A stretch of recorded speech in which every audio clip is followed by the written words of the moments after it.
చీకటిలో నుండి వెలుగులోనికి నడిపించే సత్య జీవ మార్గం, ఇది సత్య జీవ మార్గం, సత్య జీవ మార్గం, ఇది సత్య జీవ మార్గం. మార్గం సత్యం జీవం,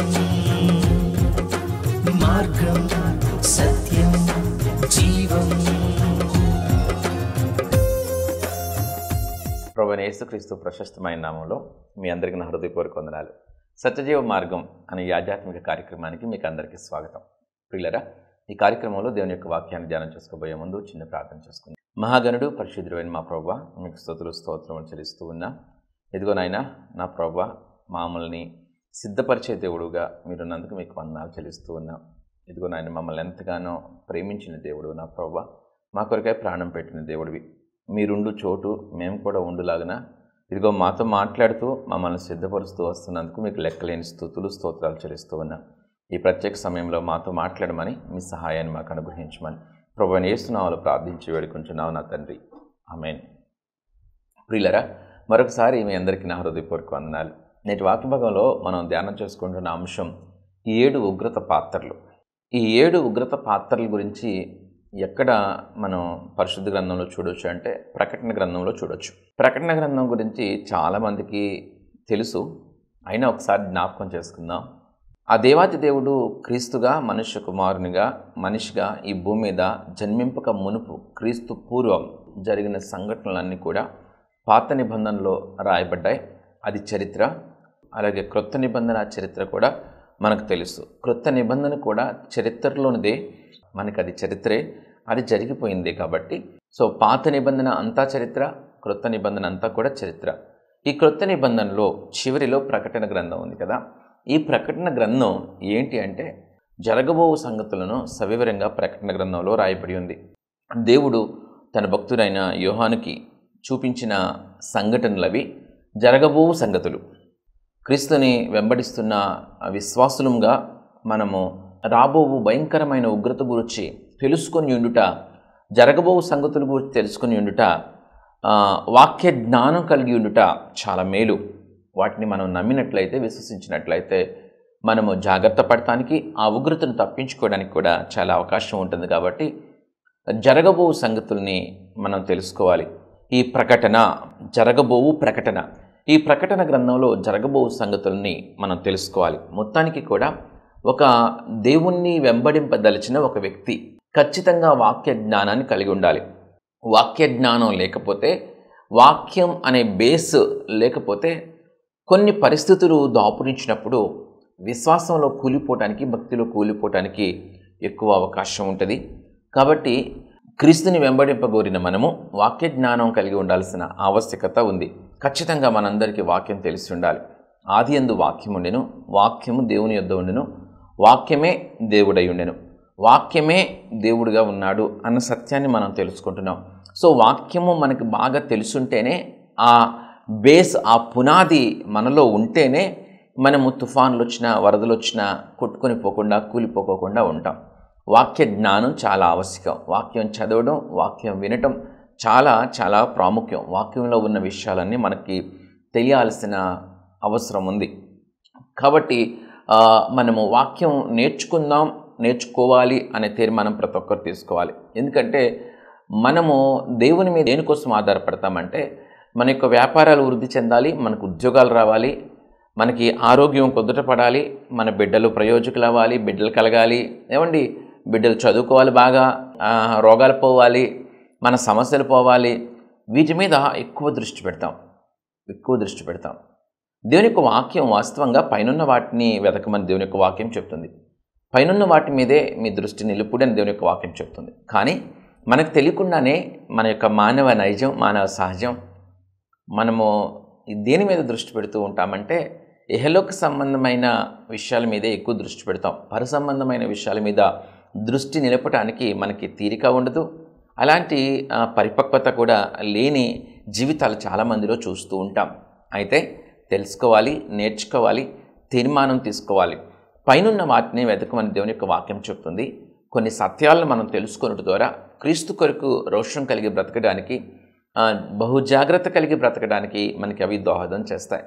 కాబట్టి మనము ఒకవేళ స్వస్థతల కోసం, ఆశీర్వాదాల కోసం, మేలుల కోసం దేవుని నుంచి ఈ భూ సంబంధమైన ప్రయోజనాల కొరకే దేవుణ్ణి వెంబడిస్తూ ఉన్నట్లయితే ఉగ్రత దినమందు తప్పించుకోకపోవచ్చు. ఉగ్రత దినమందు కానీ, శ్రమల కాలంలో కానీ ఆ శ్రమలను బట్టి, ఆ సమస్యలను బట్టి తొలగిపోయి క్రీస్తుని విడిచి లోకంలో కలిసిపోయే ప్రమాదం ఉంటుంది. లోకంలో కలిసిపోకూడదు. షడ్రక్, మెషక్, అబేద్నెగోల్ని మనం జ్ఞాపకం చేసుకుంటే వారు మరి ఆ యొక్క నెబుకద్నెజరు ఒక రాజు. ఆ రాజు చాలా పెద్దదైన బంగారు ప్రతిమను చేయించి తన యొక్క విగ్రహానికి, తన బొమ్మకు నమస్కారం చేయమంటే దేవుని యొక్క వాక్యంలో రాయబడి ఉంది, పైన ఆకాశం అందు కానీ, భూమి మీద కానీ, భూమి క్రింది ఉన్న నీటిలో కానీ ఏ రూపమందు కూడా విగ్రహాన్ని చేయకూడదని, ఆ విగ్రహానికి నమస్కారం చేయకూడదని దేవుని యొక్క ఆజ్ఞ ఉంది. దేవునికి మాత్రమే మనం నమస్కారం చేయవలసిన వారంగా ఉన్నాం. దేవునిని మాత్రమే ఆరాధింపవలసిన వారంగా ఉన్నాం. దేవునిని మాత్రమే వెంబడింపవలసిన వారంగా మనం ఉన్నాం. అయితే ఏ యొక్క విగ్రహానికి, ఏ రూపంలో ఉన్న విగ్రహానికి కూడా నమస్కారం చేయకూడదని ఆజ్ఞను బట్టి షడ్రక్, మెషక్, అబేద్నెగోలు ఒక రాజు యొక్క ప్రతిమకు నమస్కారం చేయ వెనుతీశారు. చాలా చాలా ధైర్యం కావాలి దానికి.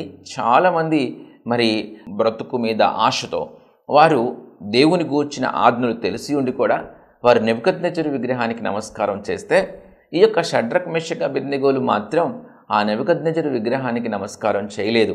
రాజు తలుచుకుంటే దెబ్బలకు కొద్దివే ఉంది. నెబుకద్నెజరు చాలా ఉగ్రుడయ్యాడు. అగ్నిని 7 అంతలు చేశాడు. ఆ అగ్నిలో ఈ షడ్రక్, మెషక్, అబేద్నెగోల్ని వేశాడు. చూడండి, శ్రమలు వస్తాయి. శ్రమలు వచ్చినప్పుడు తట్టుకోవాలి. సమస్యలు వచ్చినప్పుడు తట్టుకోవాలి.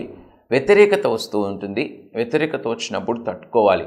ఇవన్నీ మనకు తెలిస్తేనే కదా మనము క్రీస్తుని వెంబడిస్తున్న మనము మన జీవితంలో క్రీస్తుని బట్టి సమస్యలు ఎదురైతే ఏదో మేలు జరుగుతుందని క్రీస్తుని వెంబడింపదలిచిన మనకు ఈ లోకంలో ఆశీర్వాదాలు వస్తాయని, ఈ లోకంలో మేలు కలుగుతుందని, ఈ లోకంలో స్వస్థత వస్తుందని, ఈ లోకంలో మన కుటుంబం దీవెన పొందుతుందనే ఒక ఉద్దేశంతో, ఒక ఆశతో క్రీస్తుని వెంబడింపదలిచిన వారైతే క్రీస్తుని మనం నిజంగా వెంబడింపవలసింది మనం నిత్యత్వం కోసమని, పరసంబంధమైన విషయం కోసమని, భూసంబంధమైన విషయం కోసం క్రీస్తుని వెంబడింపగోరితే దానంత దౌర్భాగ్యం లేదని పౌలు ప్రస్తావించాడన్న విషయాన్ని గుర్తు చేసుకుంటూ మనము క్రీస్తుని వెంబడించేది పరసంబంధమైన విషయాల కొరకని, క్రీస్తుని వెంబడించేది ఈ మరణం తర్వాత శాశ్వతమైన జీవితం కొరకని, క్రీస్తుని వెంబడించేది రాబో ఉగ్రతల నుండి తప్పించుకున్నట్టు కొరకని మనం గ్రహించినట్లయితే క్రీస్తు కొరకు బ్రతకడానికి, క్రీస్తు కొరకు నిలబడడానికి చాలా అవకాశం ఉంటుంది. ప్రియులారా, తెలుసుకోండి, క్రీస్తు కొరకు నిలబడాల్సిన అవసరత ఉంది. పశ్చాత్తాపడాల్సిన అవసరత ఉంది. అలాగే దేవుని రాకడ కొరకు సిద్ధపడాల్సిన అవసరత ఉంది. ఎందుకంటే ఉగ్రతలు ఉన్నాయి. ప్రకటన గ్రంథంలో రాయబడిన సంగతులన్నీ రాబోవు, జరగబోవు సంగతులు. అయితే ప్రకటన గ్రంథంలో కొన్ని వాక్యాలను మనం ధ్యానం చేసుకున్నాం. గత వాక్య భాగాల్లో ఏమేమి మనం చూసామంటే, 1 7 సంఘాలు, 7 సంఘాలకి రాయబడిన 7 ఉత్తరాలు. ఆ 7 ఉత్తరాల్లో ప్రస్తావించినవి ఆ 7 సంఘాల్లో ఏంటి, మెచ్చుకోదగ్గ విషయాలేంటి, లోపాలేంటి, లోపాలని సరిచేసుకోవాల్సిన అవసరత ఉంది అని ఆ యొక్క ఉత్తరాలు సూచించినట్లుగా 7 సంఘాలకి రాయబడిన ఉత్తరాలని మనం చూసాం. ఇంకా జయించిన వారికి కలుగు బహుమానాల గురించి ఒక ప్రసంగంలో మనం ధ్యానం చేసుకున్నాం. జయించిన వారు అంటే ఈ యొక్క లోకంలో, ఈ జీవితంలో ఇలాగూ దేవుని కొరకు నిలబడి జయ జీవితాన్ని జీవించిన వారికి బహుమానాలు, బహుమతులు పరలోకంలో దాయబడి ఉన్నాయి అని, జయించిన వారికి కలుగు బహుమానాలని ఒక ప్రసంగాన్ని మనం విన్నాం. అలాగే పరలోకం ఎలా ఉంటుంది, శుద్ధ సువర్ణమయమైన వీధులలో మనం బంగారం మీద నడుస్తామని, పరలోకంలో అంత అద్భుతమైన బంగారుమయమై ఒక్కొక్క గొమ్మము ఒక్కొక్క ముత్యమని పరలోకాన్ని ఎలాగూ వర్ణించిందో ప్రకటన గ్రంథం మనం చూసుకున్నాం. అలాగే మరొక ప్రసంగం కూడా మనం ప్రకటన గ్రంథంలో విన్నాం. దేవుని రాకడ ఎలాగ ఉంటుందో, దేవుని సింహాసనం ఎదుట తీర్పు ఎలాగుంటుందో కూడా చూసాం. ఇప్పుడు మనం ధ్యానం చేసుకోబోతున్న అంశం 7 ఉగ్రత పాత్రలు. ఈ 7 ఉగ్రత పాత్రలు కూడా ఆ యొక్క ఉగ్రత దినాల్లో జరగబోయే సంగతులు. ఇవి చివరి శ్రమలు. సో ఈ 7 ఉగ్రతలకు ముందు 7 చాలా రకాల విషయాల్లో 7 అనే ఒక నంబర్ ఉంటుంది. 7 బూరలు, 7 ముద్రలు, 7 ఉగ్రత పాత్రలు చూస్తాం. ఈ 7 ఉగ్రత పాత్రలు కూడా కుమ్మరింపబడతాయి. 7 దేవదూతలు ఒక్కొక్క ఉగ్రత పాత్రని ఒక్కొక్కరు కుమ్మరించినప్పుడు శ్రమలు కలుగుతాయి. ఇది పశ్చాత్తాపడుకోకుండా దేవునికి వ్యతిరేకంగా నిలిచిన వారి కొరకు ఈ శ్రమలు అనేవి, ఈ ఉగ్రత అనేది జరుగుతుంది అనే సత్యాన్ని మనం గ్రహించాల్సిన అవసరం ఉంది. పశ్చాత్తాపం లేకోకుండా రకరకాల వ్యక్తుల్ని మనం ప్రస్తుతం చూస్తూ ఉంటాం. ఎలాంటి వ్యక్తుల్ని చూస్తూ ఉంటాం? ఆచార సంబంధమైన భక్తిని చేసేవారిని.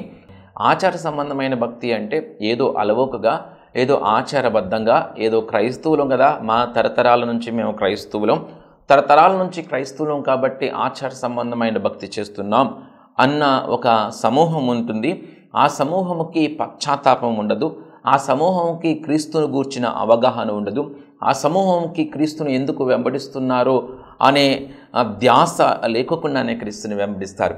ఆచార సంబంధమైన భక్తిని చేసే సమూహము. అలాగే నామకార్థపు భక్తి చేసే వాళ్ళు ఉంటారు. ఏదో క్రైస్తవం కాబట్టి చర్చికి వెళ్ళాలి, అలాగే నామకార్థంగా బ్రతికేవారు. దేవుని తెలుసుకున్నారు కానీ తెగింపు జీవితం వారి జీవితాల్లో ఉండదు. దేవుని తెలుసుకున్నారు, దేవుని నమ్మారు కానీ వాక్యానుసారమైన జీవితం వారి జీవితాల్లో ఉండదు. ఏదో ఒక రాయేసినట్టుగా ఏమో మరి ఏపట్లో ఏ పాముందో అంటారు చూసారా, ఏమో రోగం వచ్చింది, ఈయనకి కూడా ఒక దండం పెడితే ఈయన ఏమైనా రక్షిస్తాడేమో, చర్చికి కూడా వెళ్తే అక్కడన్నా స్వస్థ వస్తుందేమో అనే ఒక నామకార్థపు భక్తి, అల్ప విశ్వాసం, దేవుని మీద సరైన విశ్వాసం లేకోకుండా వెంబడించేవారు. ఏదో అప్పుడు తగ్గితే ఏదో వెళ్తూ ఉండేవారు, ఇంకా పిల్లల పెళ్ళిళ్ళ కొరకు, ఇంకా వ్యాపారంలో లాభాల కొరకు, ఇంకా ఇక్కడేమో దేవుడు ఏమైనా అన్నట్టు నామకార్థపు భక్తి చేసే సమూహము. అలాగే ఇంకొక సమూహము క్రీస్తుని ద్వేషించి, దూషించి, క్రీస్తుకు వ్యతిరేకంగా నిలిచే సమూహము ఉంది. ఈ సమూహాలన్నిటి కొరకు కూడా ఈ తీర్పు దినాలు, పశ్చాత్తాపం లేని వీరి కొరకు తీర్పు దినాలు, ఈ యొక్క చివరి శ్రమలు ఉన్నాయి. ఈ చివరి శ్రమలు, ఉగ్రత దినాలు చాలా భయంకరంగా ఉంటాయి. ఈ ఉగ్రత పాత్రలను కుమ్మరించినప్పుడు కలిగే ఆ భయంకరమైన శ్రమలు, పుండ్లు అన్నీ కూడా వీరి కొరకే. కాబట్టి 7 ఉగ్రత పాత్రల గురించి మనం తెలుసుకోవాల్సిన అవసరం ఉంది. ప్రకటన గ్రంథం 16వ అధ్యాయం 1వ వచనం నుంచి మనం చదువుకుందాం. మరియు మీరు పోయి దేవుని కోపంతో నిండిన ఆ 7 పాత్రలను భూమి మీద కుమ్మరించుడని ఆలయములో నుండి గొప్ప స్వరం ఆ 7 దేవదూతలతో చెప్పగా వింటిని. అంతటా మొదటి దూత వెలుపలికి వచ్చి తన పాత్రను భూమి మీద కుమ్మరింపగా, మొదటి పాత్రను కుమ్మరించింది. మొదటి పాత్రను ఎక్కడ కుమ్మరించింది అంటే భూమి మీద కుమ్మరించింది. మొదటి దూత వెలుపలికి వచ్చి తన పాత్రను భూమి మీద కుమ్మరింపగా, ఆ క్రూర మృగము యొక్క ముద్ర గల వారికిని, దాని ప్రతిమకు నమస్కారం చేయువారికిని బాధాకరమైన చెడ్డపుండు పుట్టెను. బాధాకరమైన చెడ్డపుండు. సో క్రూర మృగము యొక్క ముద్ర అంటే ఒక గుంపు, లేకపోతే ఒక ప్రభుత్వము, లేకపోతే ఒక వ్యవస్థ వస్తుంది. ఒక వ్యవస్థ అది క్రీస్తుకు వ్యతిరేకంగా నిలుస్తుంది. క్రీస్తుకు వ్యతిరేకంగా నిలిచి ప్రపంచాన్ని పరిపాలిస్తూ ఉంటుంది. ప్రపంచాన్ని పరిపాలిస్తున్న క్రీస్తుకు వ్యతిరేకంగా నిలిచిన ఈ సమూహమే ఈ క్రూర మృగము యొక్క సమూహము. ఈ క్రూర మృగము యొక్క ముద్ర వేయించుకోవాలి అని కరాఖండిగా ఒక ఆజ్ఞ జారీ చేయబడుతుంది. సమస్త మానవాళికి, సమస్త ప్రజలు కూడా ఆ క్రూర మృగము యొక్క ముద్రను వేయించుకోవాలనేది ఆ యొక్క వ్యవస్థ, లేకపోతే ఆ ప్రభుత్వము తెచ్చే భయంకరమైన హుకుం, లేకపోతే భయంకరమైన ఒక ఆజ్ఞ. అలాంటి ఆజ్ఞ వస్తూ ఉంటుంది. ఆ ఆజ్ఞ వచ్చినప్పుడు చాలామంది ప్రజలు ఆ యొక్క లాభాల కొరకు, ఆ ప్రయోజనాల కొరకు, ప్రభుత్వ ప్రయోజనాల కొరకు ఆ క్రూర మృగము యొక్క ముద్ర వేయించుకోవాల్సిన పరిస్థితి ఏర్పడుతుంటుంది. అయితే ఇక్కడ మనం అర్థం చేసుకోవాల్సింది, వాక్యం మనకు తెలియాలి అని చెప్పుకుంటున్నాం కదా. వాక్యం మనకి తెలిసి ఉంటే అబద్ధ ప్రవక్తలు చాలామంది ఈ లోకంలోకి వస్తున్నారు. చాలామంది సేవకులు తయారవుతున్నారు. చాలా స్వస్థతలు, చాలా అద్భుతమైన కార్యాలు జరుగుతూ ఉంటాయి. కానీ వారి జీవితాల్లో వాక్యానుసారమైన జీవితం లేకపోయినా, వారికి దేవుని పట్ల సరైన అవగాహన లేకోకుండా ఉన్న అలాంటి పరిచర్యల్లో కొనసాగటం సమంజసం కాదనే విషయం ఎలా అర్థమవుద్దంటే వాక్య జ్ఞానం ఉంటేనే అర్థమవుద్ది. అలాగే అబద్ధ ప్రవక్తలను ఐడెంటిఫై చేయాలంటే మనకి వాక్య జ్ఞానం ఉండాలి. క్రీస్తు కూడా చివరికి క్రీస్తు కూడా ఢిల్లీలో వచ్చాడు, లేకపోతే మహారాష్ట్రలో క్రీస్తు వచ్చాడు అని అన్నప్పుడు క్రీస్తు అక్కడున్నాడు ఇక్కడున్నాడంటే, క్రీస్తు వలన అద్భుతాలు జరుగుతున్నాయి అంటే పరుగులు ఎత్తకూడదు అని మనకి చాలామందికి వాక్యం తెలిసిన వారికి తెలుస్తుంది. ఎందుకని పరుగులు ఎత్తకూడదు? అసలు క్రీస్తు అలాగూ మొదటిసారి యేసుక్రీస్తుగా వచ్చినట్లుగా అలా క్రీస్తుగా వచ్చి ఈ భూమి మీద ఉండి సంఘాన్ని స్థాపించి బోధించి స్వస్థతలు చేయడం ఇక లేదు. ఎందుకంటే వాక్యం కరాఖండిగా స్పష్టంగా చెప్తుంది. ఇక అలా జరగదు. కాబట్టి క్రీస్తు అక్కడొచ్చాడు, ఇక్కడొచ్చాడు, అక్కడ అద్భుతాలు జరుగుతున్నాయి, ఇక్కడ అద్భుతాలు జరుగుతున్నాయి. యేసుక్రీస్తునే స్వయంగా అద్భుతాలు జరుగుతున్నాయి అంటే పరుగులు ఎత్తకూడదు అనే సత్యాన్ని మనం అర్థం చేసుకుంటూ ఉంటాం. ఎందుకు అర్థం చేసుకుంటున్నాం? మనకు వాక్యం తెలుసు కాబట్టి. మొదటి గొర్రెపిల్లగా ఆయన వచ్చాడు, తీర్పు తీర్చడానికి అప్పుడు రాలా, తన ప్రాణాన్ని పెట్టడానికి వచ్చాడు. ఈసారి కొదుమ సింహంగా ఆయన వస్తాడు, ఆయన తీర్పు తీర్చడానికి వస్తాడు. కాబట్టి మరలా అలా క్రీస్తు అలా మరలా రాడు అనే విషయాన్ని మనం అర్థం చేసుకుంటాం. అలాగే క్రూర మృగం యొక్క ముద్ర వేయించుకోవాల్సిన దుస్థితి వస్తుంది. ఆ క్రూర మృగం యొక్క ముద్ర వేయించుకోకపోతే ఆ వ్యవస్థ లేకపోతే ఆ ప్రభుత్వం కొన్ని సమస్యలని, కొన్ని శ్రమలని పెడుతుంది. ఆ క్రూర మృగానికి నమస్కరించకపోయినా సమస్యలు, శ్రమలు వస్తాయి. ఆ శ్రమల్లో, ఆ సమస్యల్లో, ఇబ్బందుల్లో నిలబడాలి ప్రియులారా. క్రీస్తు కొరకు నిలబడాలి. పశ్చాత్తాపం అనేది ఉండాలి. మనకి పశ్చాత్తాపడాలి. మన పాప జీవితాన్ని బట్టి మన యొక్క స్థితిని గుర్తెరిగి, దేవుడు పరిశుద్ధుడని మనం గుర్తెరిగి దేవునికి ప్రార్థించి పశ్చాత్తాప హృదయంతో దేవుని వెంబడించే వారంగా ఉండాలి. రెండవది, దేవునిలో నిలిచి ఉండాలి. శ్రమలు వచ్చినప్పుడు, సమస్యలు వచ్చినప్పుడు ఏదో ప్రార్థన చేసేసుకొని ప్రభా మమ్మల్ని క్షమించు అని చెప్పి ప్రార్థన చేసుకుని క్రూర మృగానికి నమస్కారం చేసేవారు చాలామంది ఉంటారు. ప్రభు మమ్మల్ని క్షమించు అని చెప్పి అలాగే క్రూర మృగం యొక్క ముద్ర వేయించుకునేవారు చాలామంది ఉంటారు. అలాంటి వారి సమూహంలో నువ్వు ఉండకూడదంటే ఈ వాక్యం తెలిసి ఉండాలి కదా. ఈ వాక్యం తెలుసుకుని క్రూర మృగానికి నమస్కరించడం కానీ, క్రూర మృగం యొక్క ముద్ర వేయించుకోవడం కానీ చేయకూడదనే ఈ వాక్యం మనకి స్పష్టంగా చెప్తుంది. సో అది దేవునికి వ్యతిరేకమైంది.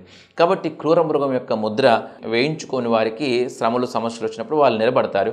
వారు నిలబడినప్పుడు ఆ కొంతకాలం ఆ సమస్యలు, శ్రమలు ఉంటాయి. ఆ తరువాత వారికి జయం దేవుడిస్తాడు. అయితే క్రూర మృగం యొక్క ముద్ర వేయించుకున్న వాళ్ళకి, క్రూర మృగానికి నమస్కారం చేసిన వారికి భయంకరమైన, బాధాకరమైన పుండు పుడుతుంది. అది మొదటి ఉగ్రత పాత్ర. మొదటి దూత భూమి మీద కుమ్మరించింది. రెండవ దూత తన పాత్రను సముద్రంలో కుమ్మరింపగా సముద్రము పీనుగు రక్తం వంటిదాయను. అందువలన సముద్రంలో ఉన్న జీవజంతువులన్నీ చచ్చెను. సో రెండవ దూత ఆ రెండవ పాత్రను సముద్రం మీద కుమ్మరించినప్పుడు ఆ సముద్రము నీరంతా కూడా పీనుగు రక్తంలాగా అయిపోయింది. ఆ రక్తమయమైపోయినప్పుడు ఆ రక్తం వలన సముద్రంలో ఉన్న జీవరాశి అంతా చచ్చిపోయేవి తేలిపోతాయి కదండి. మరి భయంకరంగా అది చెడు వాసన, దుర్వాసన వస్తుంది కదా. భయంకరంగా వాతావరణం పొల్యూషన్ అవుతుంది కదా. చాలామంది జనులు చచ్చిపోయారు. భయంకరమైన రోగాలతో భయంకరమైన బాధను అనుభవించే దుస్థితి వస్తుంది. ఇలాంటి ఈ ఉగ్రత అంతా కూడా ఎవరికంటే పశ్చాత్తాపడిన వారికి. అప్పటికి కూడా వారికి పశ్చాత్తాపం కలగదు. అప్పటికి కూడా వారు దేవుని దూషించే ఒక కఠినమైన హృదయాన్ని వారు నెలకొల్పుకుంటారు. కానీ ఏమాత్రం కూడా అప్పుడు దేవుని పాదాలు పట్టుకుని బ్రతిమాలి దేవుని వైపు తిరిగే హృదయం వారికి ఉండదు. అలాంటి వారే ఎందుకు దేవుడు ఆలస్యం చేస్తున్నాడు వీటన్నిటిని అంటే అంతటా అందరూ రక్షింపబడాలనే దేవుని ఆశ. కాబట్టి దేవుడు ఇంకా ఆలస్యం చేస్తూ తన రాకడను ముందుకు తీసుకువెళ్తూ ఉంటే చాలామందికి సువార్త అందుతుంది. చాలామందికి దేవుణ్ణి దూషించే వారి నోట, వారి చెవిన ఎంతో సువార్త వారి చెవిన పడుతుంది. ఎంతో సువార్త వారి చెవిన పడుతున్నా కూడా దేవుణ్ణి దూషిస్తున్న వారు, క్రీస్తుని దూషిస్తున్న వారు వారి హృదయాన్ని కఠినపరుచుకొని ఈ తీర్పు దినం కొరకే సిద్ధపడుతున్నారండి. ఈ ఉగ్రతల కొరకే వారు సిద్ధపడుతున్నారు. ఈ ఉగ్రతలలో భయంకరమైన నాశనాన్ని పొందుకోవడానికి, ఈ ఉగ్రతలలో భయంకరమైన వ్యధను, భయంకరమైన బాధను అనుభవించడానికే క్రీస్తుని దూషించి ద్వేషించే వాళ్ళు వారి హృదయాన్ని కఠినపరుచుకుంటున్నారు. అప్పటికీ కూడా అంత భయంకరమైన ఉగ్రత వారి మీదకి వచ్చినప్పటికీ కూడా వారు ఏమాత్రం కూడా వారు పశ్చాత్తాపడుకోకుండా, క్రీస్తు వైపు తిరుక్కోకుండా అప్పటికి కూడా వారి మూర్ఖ హృదయాన్నే వారు ప్రదర్శిస్తూ ఉంటారు. కాబట్టి మూర్ఖులతో వాదనలు, మూర్ఖులతో డిస్కషన్స్ పెట్టాల్సిన అవసరత లేదు. దేవుని కొరకు నిలబడుతూ దేవునికి ముందుకు కొనసాగాల్సిన అవసరమే ఉంది. కానీ ఎవరితో వాదాలు పెట్టుకోవాల్సిన అవసరం లేదు. ఇక్కడ ఆ యొక్క రెండవ పాత్రని సముద్రం మీద కుమ్మరించినట్లుగా ఉంటుంది. మొదటి పాత్ర ఎక్కడ కుమ్మరింపబడింది? మొదటి పాత్ర భూమి మీద, రెండవ పాత్ర సముద్రం మీద కుమ్మరింపబడింది. మూడవ పాత్ర 4వ వచనం, మూడవ దూత తన పాత్రను నదులలోను జలధారలలోను కుమ్మరింపగా అవి రక్తమాయను. అప్పుడు వర్తమాన భూత భవిష్యత్ కాలములలో ఉండు పవిత్రుడా, పరిశుద్ధుల రక్తమును ప్రవక్తల రక్తమును వారు కార్చినందుకు తీర్పు తీర్చి వారికి రక్తము త్రాగనిచ్చితివి. ఈ యొక్క మూడవ దూత నదులలోని జలధారలలో ఈ యొక్క మూడవ పాత్రని మూడవ దూత కుమ్మరించినప్పుడు మరి ఒక దూత మాట్లాడుతుంది ఏంటంటే ప్రవక్తల రక్తాన్ని పరిశుద్ధుల రక్తాన్ని చిందించిన వారికి రక్తాన్ని త్రాగనిచ్చావు ప్రభువా, ఎంత న్యాయవంతుడివి, ఎంత మంచి తీర్పును నువ్వు తీర్చావని చెప్పి దూత దేవుణ్ణి కొనియాడటం మనం ఇక్కడ చూస్తూ ఉంటాం. సో అంటే పరిశుద్ధుల రక్తాన్ని, ప్రవక్తల రక్తాన్ని చిందించి భుజాలు ఎగరేసుకున్నవారు, గెలిచామో జయించామని గుండె విరుచుకున్నవారు, ఆ రోజు గుండెలు కొట్టుకుని ఏడ్చే రోజు అది వారు రక్తాన్ని త్రాగి వారు భయంకరమైన రోగాలతో, భయంకరమైన ఉగ్రతను, భయంకరమైన శాపాన్ని, భయంకరమైన కష్టాన్ని, భయంకరమైన ఇబ్బందిని అనుభవించే రోజు. కాబట్టి పరిశుద్ధులను, ప్రవక్తలను మనం వారి జోలికి పోకూడదని దేవుని యొక్క వాక్యం చెబుతుంది. పరిశుద్ధుల రక్తాన్ని, ప్రవక్తల రక్తాన్ని ఎంతోమంది చిందించారు. మన భారతదేశానికి క్రీస్తు శకం యేసుక్రీస్తు మనుష్య కుమారునిగా ఈ భూమి మీదకి వచ్చి 33.5 సంవత్సరాలు బ్రతికితే 33.5 సంవత్సరాలకు ఆయన సిలువేశారు. సిలువేసిన తర్వాత ఆయన శిష్యులలో ఒక శిష్యుడైన తోమ, ఆయన్ని పట్టుకుని సిలువేసేటప్పుడు చాలామంది శిష్యులు భయపడి వారు క్రీస్తు శిష్యులని చెప్పుకోవడానికి కూడా భయమేసి దాక్కున్నారు. అయితే ఆయన తిరిగి పునరుద్ధానుడైనాక ఆ శిష్యులకి కనిపించినప్పుడు కొంతకాలం వారితో గడిపినాక వారు చాలా బలమైన విశ్వాసంతో నింపబడి అంత గొప్ప దేవుని గురించి ప్రకటించాలి, ప్రపంచమంతా ప్రకటించాలని ఆ శిష్యులు తీర్మానం తీసుకుని మన భారతదేశానికి తోమ వచ్చాడు. చెన్నైలో, మద్రాసు వచ్చాడు. అనేక ప్రాంతాల్లో క్రీస్తుని గూర్చి ప్రకటించి దేవుని గూర్చి ప్రకటిస్తున్నప్పుడు ఆ తోమని కొంతమంది వెనుక నుంచి శూలంతో గుచ్చి చంపారు. వాళ్ళ ఆదాయం పోతుందని, వాళ్ళని వెంబడించే వాళ్ళు తగ్గిపోతున్నారని, చాలా వారిని పట్టించుకునే వాళ్ళు ఉండలేదని చాలామంది చాలా రకరకాల భిన్నాభిప్రాయాలతో వారి యొక్క స్వార్థపూరితమైన ఆలోచనలతో తోమ ఒక కొండ మీద ప్రార్థన చేసుకుంటూ ఉంటే వెనక నుంచి శూలంతో గుచ్చి చంపేశారు, శూలంతో పొడిచి చంపేశారు. ఓకే, అలాంటి పరిశుద్ధుల ప్రవక్తల రక్తాలను చిందించిన వారు భయంకరమైన ఉగ్రతను చూడాల్సిన దుస్థితి ఉంది అని కూడా ఈ మూడవ పాత్ర మనకి సూచిస్తూ ఉంది. కాబట్టి 7వ వచనం, ఆ మూడవ పాత్ర గురించే చెప్పబడుతున్న వచనం మనం చూస్తున్నాం. 7వ వచనం, అందుకు అవును ప్రభువా దేవా సర్వాధికారి, నీ తీర్పులు సత్యములను న్యాయములనై ఉన్నవని బలిపీఠము చెప్పుట వింటిని. ఇది 3వ దూత. 4వ దూత 8వ వచనం, 4వ దూత తన పాత్రను సూర్యుని మీద కుమ్మరింపగా మనుషులను అగ్నితో కాల్చుటకు సూర్యునికి అధికారం ఇయ్యబడెను. కాగా మనుషులు తీవ్రమైన వేడిమితో కాలిపోయి ఈ తెగుళ్ల మీద అధికారము గల దేవుని నామమును దూషించిరి కానీ ఆయనను మహిమపరచినట్లు వారు మారు మనసు పొందినవారు కారు. ఈ యొక్క 4వ దూత సూర్యుని మీద కుమ్మరించింది ఉగ్రత పాత్ర. సూర్యుని మీద కుమ్మరించగా సూర్యుడు భయంకరమైన అగ్నితో నింపబడినప్పుడు ఆ వేడిమితో జనులు చాలామంది చచ్చిపోయారు. ఇవన్నీ కూడా చాలా చక్కగా పాత్రలు, దూతలు అని రాయబడి. అయితే ఇవన్నీ కూడా జరగబో సంగతులు. సరే, సూర్యుని వేడి ఎక్కువగా భూమి మీదకి వచ్చేసే ఒక రోజు రాబోతుంది. సూర్యుని వేడి భయంకరమైన వేడి భూమి మీదకి వస్తే ఎంత వేడి అంటే మనుషులు కాలిపోయేంతగా, జనులు ఒక ప్రాంతంలో ఉన్న జనులు భూమి మీద ఒక ప్రాంతంలో ఉన్న జనులు కాలిపోయేంత వేడిమి ఈ భూమి మీదకి వచ్చే రోజు ముందు రాబోతుంది. ఆ యొక్క 4వ దూత సూర్యుని మీద కుమ్మరించినప్పుడు అంత వేడి అగ్ని వచ్చినప్పుడు జనులు కాలిపోయారు. అప్పుడు కూడా వారు దేవుని వైపు తిరిగి పశ్చాత్తాపడి, దేవుని వైపు తిరిగి, క్రీస్తు వైపు తిరిగి, ప్రభువా నీవు నిజదేవుడివి, మమ్మల్ని క్షమించు, మేము మూర్ఖులమని అనరంటండి. వారు అనరు. ఎందుకంటే వారు మొండి హృదయము, వారి మూర్ఖపు హృదయంతో నింపబడ్డారు. కాబట్టి వారు అదే మూర్ఖత్వంతో నింపబడి దేవుణ్ణి దూషిస్తారు. కానీ వారు మారు మనసు పొందేవారు కాదు. వారు మారు మనసు పొందడానికి, వారు పశ్చాత్తాపడటానికి వారికి మనసు లేక అప్పటికి కూడా దేవుని దూషించి ఆ భయంకరమైన ఉగ్రతను అనుభవిస్తూ ఉంటారు. 5వ దూత తన పాత్రను ఆ క్రూర మృగము యొక్క సింహాసనం మీద కుమ్మరింపగా దాని రాజ్యము చీకటి కమ్మెను. మనుషులు తమకు కలిగిన వేదనను బట్టి తమ నాలుకలు కరుచుకొని చిండ్రి, తమకు కలిగిన వేదనలను బట్టి పుండ్లను బట్టి పరలోకమందున్న దేవుణ్ణి దూషించిరి గాని తమ క్రియలను మాని మారు మనసు పొందిన వారు కారు. 5వ దూత తన పాత్రను ఆ క్రూర మృగము యొక్క సింహాసనం, ఆ వ్యవస్థ, ఆ ప్రభుత్వము క్రూర మృగము యొక్క సింహాసనం మీద కుమ్మరిస్తే ఆ క్రూర మృగము వ్యవస్థ భయంకరమైన ఇబ్బందితో, భయంకరమైన ఆ యొక్క ఉగ్రతతో నింపబడి ఉన్నట్లుగా మనం చూస్తూ ఉన్నాం. అప్పటికీ కూడా ఆ యొక్క మనుషులు దేవుని వైపు తిరగక దేవుణ్ణి దూషిస్తూ ఉంటారు. వారు మారు మనసు పొందిన వారు కారు అని రాయబడి ఉంది. ఇంత మూర్ఖత్వము అప్పటి రోజుల్లో, అంత ఉగ్రత చూసే రోజుల్లో ఉంటుంది అనుకుంటే ఇప్పుడు మూర్ఖత్వాన్ని చూడడం పెద్ద విచిత్రం కాదు. ఇప్పుడు మూర్ఖంగా ప్రవర్తించడం చూడడం పెద్ద విచిత్రం కాదు. కాబట్టి క్రీస్తుని వెంబడింపకోరిన వాడు బహు జాగ్రత్త కలిగి, పరిశుద్ధునిగా, పవిత్రునిగా, మరి నిందారాహిత్యం కలిగి, నిందారహితుడిగా, చక్కగా సరైన భక్తి, చక్కటి భయభక్తులు కలిగి ఉండటానికే చెప్పబడింది. ఏదో భయభ్రాంతులకు గురి చేయడానికి ఈ వాక్యాలు రాయబడలేదు, కానీ భయభక్తులు కలిగి జీవించడానికి ఈ యొక్క వాక్య భాగాలు, ఈ లేఖనాలు ఉన్నాయి. జరగబో సంగతులను మనం తెలుసుకోవడం ద్వారా ఇది అసలు క్రీస్తుని వెంబడించడం అంటే, ఇది జయ జీవితాన్ని పొందుకోవడం అంటే, ఇది శ్రమలు సమస్యలు వచ్చినప్పుడు నిలబడాలి మనము, ఇవి జరగబో సంగతులు అని మనం అర్థం చేసుకోవడానికి ఈ లేఖనాలు ఉన్నాయి. కానీ మనుషులను భయభ్రాంతులకు గురి చేయడానికి, దేవుని కోపాన్ని, దేవుని ప్రచండమైన ఉగ్రతను తెలియపరచడానికి ఎందుకు ఈ లేఖనాలు రాయబడినాయి అంటే భయభ్రాంతులకు గురి చేయడానికి కాదు, కానీ భయభక్తులు కలిగి ఆ శ్రమలలో మనము పడిపోకోకుండా ఉండు నిమిత్తము, జాగ్రత్త కలిగి ఉండు నిమిత్తం మాత్రమే. కాబట్టి ఇవన్నీ కూడా ఉగ్రతలు క్రీస్తుని ద్వేషించి దూషించేవారికి, ఆచార సంబంధమైన భక్తిని మాత్రమే కొనసాగించేవారికి, నామకార్థపు భక్తిని కొనసాగించేవారి కొరకు ఇవన్నీ కూడా రాయబడినాయి. కాబట్టి ఒక దేవునిని వెంబడింపగోరిన ఒక వ్యక్తికి నిశ్చయమైన పశ్చాత్తాపం చాలా అవసరమని, యేసులో నిలిచి ఉండుట చాలా ఆవశ్యకమని, యేసులో నిలిచి ఉండుట అనగా వాక్యంలో నిలిచి ఉండుట, యేసులో నిలిచి ఉండుట చాలా ఆవశ్యకమని, అలాగే దేవుని రాకడ కొరకు సిద్ధపడుట చాలా ఆవశ్యకమని మనకు అర్థమవుతూ ఉంటుంది. అందుకని ప్రియులారా ఈ యొక్క మాటలు రాయబడి 6వ దూత 12వ వచనం, 6వ దూత తన పాత్రను యూఫ్రటీసు అను మహానది మీద కుమ్మరింపగా తూర్పు నుండి వచ్చు రాజులకు మార్గం సిద్ధపరచబడినట్లు దాని నీళ్లు ఎండిపోయిను.